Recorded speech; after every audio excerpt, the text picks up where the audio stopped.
Welcome to simply Shenba. இன்னைக்கு வந்து நம்ம பீனட் பட்டர் கிரேவி எப்படி செய்யலாங்கிறத பார்க்கலாங்க.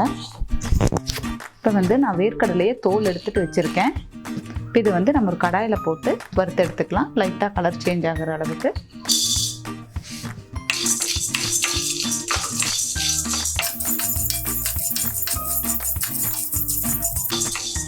பீனட் பட்டர் வந்து நம்ம ஆல்ரெடி செஞ்சுருக்கோம். இந்த பீனட் பட்டரோட ப்ராசஸ் வந்து அதே மாதிரி தான். இது வந்து நம்ம வறுத்துட்டு அரைச்சி எடுக்க போகிறோம். என்னோடய டிஸ்கிரிப்ஷன் பாக்ஸில் லிங்க் கொடுத்துருக்கேன், பார்த்துக்கோங்க.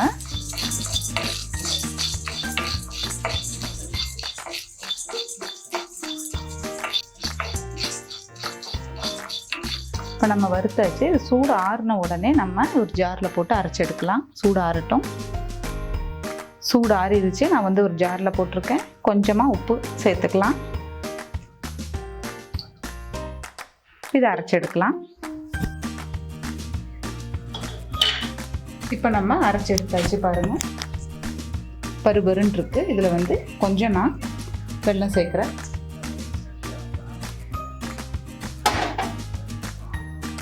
இப்போ இது கூடவே வந்து ஒரு ஸ்பூன் கடலை எண்ணெய் சேர்க்குறேன். இப்போ மறுபடியும் நல்லா நைஸாக அரைச்சி எடுத்துக்கலாம்.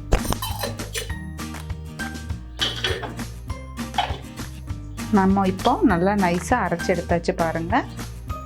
Peanut butter ready. இனி வந்து இதை வச்சு நம்ம கிரேவி செய்யலாம்.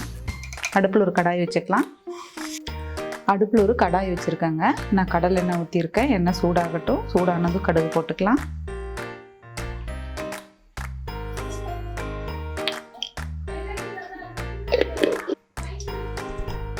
கடுகு பொரிஞ்சிருச்சு. இப்போ வந்து நான் சோம்பு ஆட் பண்ணுறேன்.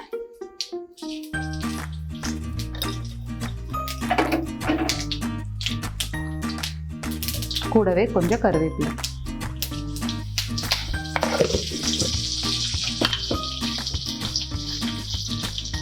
அஞ்சு ஆறு சின்ன வெங்காயம் கட் பண்ணி வச்சுருக்கேன். கூடவே ஒரு பச்சை மிளகாய் அதையும் ஆட் பண்ணிக்கலாம்.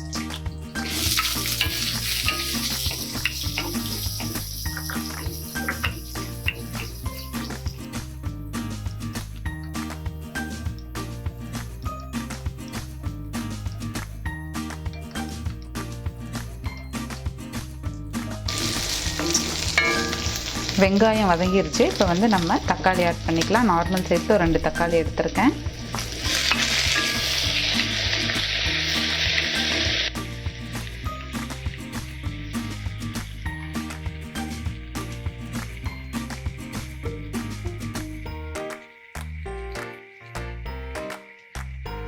இப்போ கொஞ்சம் நம்ம கல்லுப்பு ஆட் பண்ணிக்கலாம்.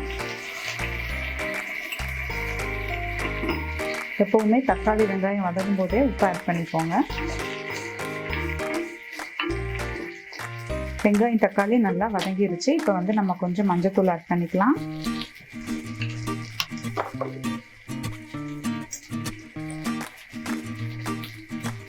கொஞ்சம் சீரகத்தூள்,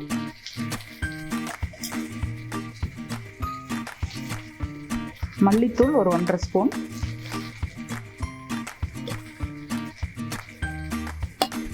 கரம் மசாலா ஒரு 1/2 டீஸ்பூன் போட்டுக்கோங்க. மிளகாய்த்தூள் காரத்துக்கு ஏற்ற மாதிரி போட்டுக்கோங்க. நான் வந்து 1 ஸ்பூன் போடுறேன். இது எல்லாத்தையும் நல்லா வதக்கி விட்டுறலாம். இப்போ இது கூடவே நம்ம அரைச்சி வச்சிருக்கிற பீனட் பட்டரையும் ஆட் பண்ணிக்கலாம்.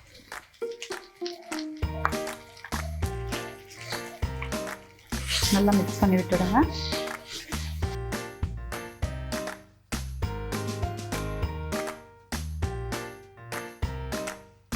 இது கூட தேவையான அளவு நம்ம கொஞ்சம் தண்ணி சேர்த்துக்கலாம்.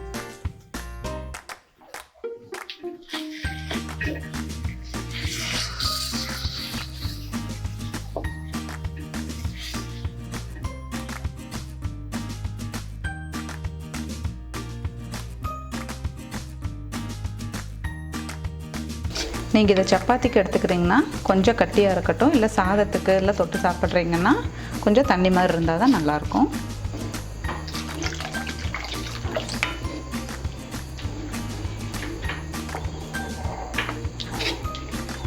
நல்லா கொதிக்கட்டும்.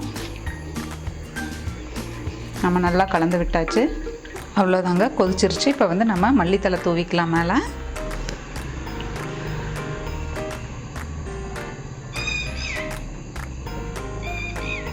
பீனட் பட்டர் கிரேவி ரெடி ஆகிடுச்சு.